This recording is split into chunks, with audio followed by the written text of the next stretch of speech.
വിപുലമായാണ് ഡൽഹിയിലും ക്രിസ്മസ് ആഘോഷിക്കുന്നത്. നഗരത്തിന് ആഘോഷത്തിന്റെയും പ്രാർത്ഥനയുടെയും നിറം. ക്രിസ്മസ് വാരാന്ത്യത്തിലായതുകൊണ്ട് തലസ്ഥാന നഗരത്തിലെ വിശ്വാസികൾക്ക് ഇരട്ടി മധുരമായി. ഡിസംബർ കുളിരിനെ വെല്ലുന്ന ആഘോഷച്ചൂടിലാണ് ഡൽഹി. ഇന്നലെ വൈകിട്ട് മുതൽ പള്ളികൾ പ്രാർത്ഥനാഭരിതമായി.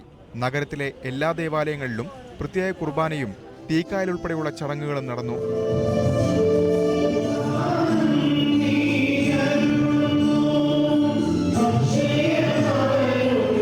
നക്ഷത്രങ്ങളാൽ അലങ്കരിച്ച് ക്രിസ്മസ് ട്രീ ഒരുക്കി വീടുകൾ ക്രിസ്മസിനെ വരവേൽക്കാനുള്ള ഒരുക്കം ദിവസങ്ങൾക്ക് മുമ്പേ തുടങ്ങിയിരുന്നു.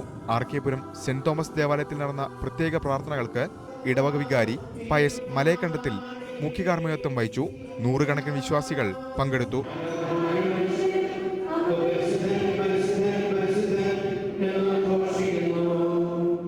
ദൈവം മനുഷ്യനായ ഈ നല്ല ദിവസത്തിന്റെ സന്തോഷവും സമാധാനവും ആളുകൾ പരസ്പരം പങ്കിട്ട് സ്നേഹത്തിലും ഒരുമയിലും ആഘോഷിക്കുന്ന ഒരു പതിവാണ് ഡൽഹി മുഴുവനും ആർക്കേപുരം സെന്റ് പീറ്റേഴ്സ് ഇടവകയിലും. ഗോൾഡാക്കാന തിരുഹൃദയ ദേവാലയത്തിലും പാതിരാ കുർബാന നടന്നു. നോട്ട് പിൻവലിക്കലിനെ തുടർന്ന് വിപണിയിലാകെ മാന്ദ്യമാണെങ്കിലും ആഘോഷത്തിന് കുറവില്ല. നക്ഷത്രങ്ങൾ മിഴിച്ചിമ്മാത്ത രാത്രി. ആഘോഷത്തിൻ്റെതാണ് ഈ രാവും പകലും. ക്രിസ്മസ് ആശംസകളോടെ ന്യൂസ് 18 ഡൽഹി.